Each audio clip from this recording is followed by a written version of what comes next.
प्रिय छात्रों नमस्कार। एनसीईआरटी गणित कक्षा 10वीं में आपका स्वागत है। आज से हम लोग अध्याय 4 यानी द्विघात समीकरण शुरू कर रहे हैं। तो द्विघात समीकरण को हम समझ लेते हैं कि आखिर ये होता क्या है। तो द्विघात समीकरण के समझने के लिए हम निम्न परिभाषा पर ध्यान देंगे। तो आइए देख लेते हैं। द्विघात समीकरण को इंग्लिश में बोलते हैं क्वाड्रेटिक इक्वेशन। तो इसकी परिभाषा क्या है आइए देख लेते हैं। ऐसा समीकरण जो ax वर्ग प्लस bx प्लस c बराबर 0 के रूप में होता है, जहाँ a, b तथा c वास्तविक संख्याएं हैं और a बराबर नहीं है 0, तो इसे हम कहते हैं द्विघात समीकरण। तो आपको ध्यान रखना है, ऐसा समीकरण जिसमें बराबर में 0 है और अधिकतम 2 की घात हो उसे हम द्विघात समीकरण कहते हैं। 2 की घात अधिकतम है, इसलिए हम इसे द्विघात समीकरण कहते हैं। तो ये तो हो गई द्विघात समीकरण की परिभाषा। अब इसके बाद हम लोग प्रश्नावली 4.1 देख लेते हैं। प्रश्नावली 4.1 में प्रश्न क्रमांक 1 दिया गया है, जांच कीजिए कि क्या निम्न द्विघात समीकरण है।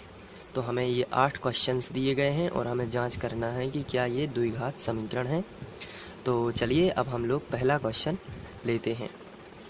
तो यहाँ पर पहला क्वेश्चन दिया गया है, x धन 1 का वर्ग बराबर 2 ब्रैकेट में x माइनस 3। तो आइए अब इसको हल करते हैं। तो पहला स्टेप ये होता है कि आप क्वेश्चन को ज्यों का त्यों ही लिख दीजिए।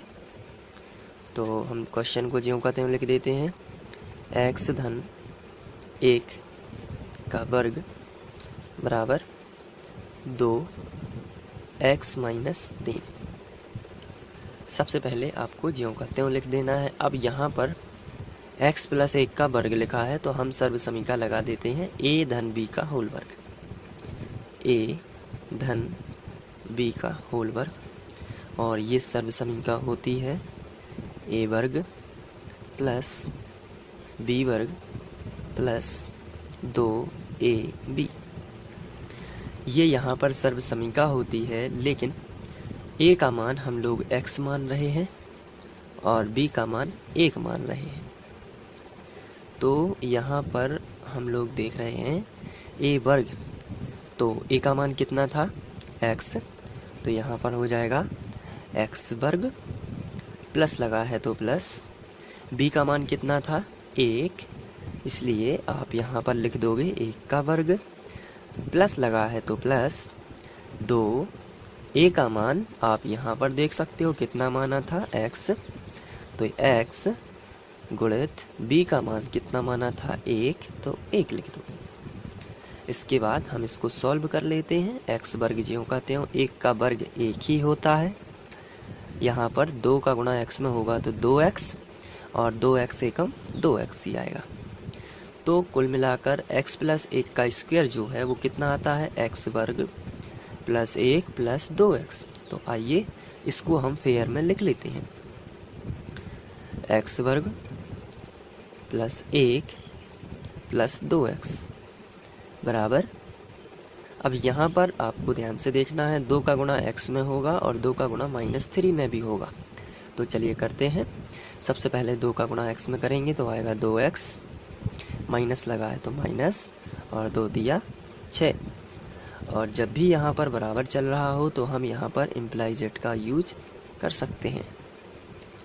आगे बढ़ते हैं। यहाँ पर 2x बराबर के इस तरफ भी है और 2x बराबर के इस तरफ भी है, तो ये बराबर संख्याएं हैं और बराबर में हैं, इसलिए हम इनको कैंसिल कर सकते हैं। तो ये 2x और 2x कैंसिल हो जाएगा, तो बचेगा क्या, x वर्ग प्लस 1, और ये बराबर के इस तरफ जो -6 है इसका हम पक्षांतर इस तरफ कर देते हैं तो +6 हो जाएगा, तो बराबर में मिलेगा 0। अब आगे बढ़ते हैं। यहाँ पर x वर्ग लिखा है, इसको हम ज्यों का त्यों 6 और 1 को जोड़ लेंगे तो आ जाएगा 7, बराबर में मिलेगा 0। अब यहाँ पर आप देख रहे हैं कि यहाँ पर 2 की घात है, तो आप यहाँ पर लिखोगे यहाँ एक्स वर्ग प्लस 7 ए एक्स वर्ग प्लस बी एक्स प्लस सी बराबर 0 के रूप में है,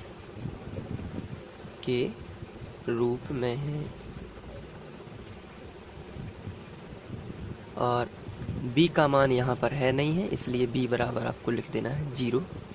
कहने का मतलब है ए एक्स वर्ग तो है, लेकिन a का मान कितना है 1, तो 1x वर्ग, और सीधा c का मान दिया गया है 7 और b का मान है ही नहीं, इसलिए b बराबर कितना है 0। लेकिन ये ax वर्ग प्लस bx प्लस c के रूप का है। तो इस तरीके से हम पहला क्वेश्चन सॉल्व कर सकते हैं और आप इसको नोट भी कर सकते हैं। इसके बाद हम लोग दूसरा प्रश्न सॉल्व करेंगे।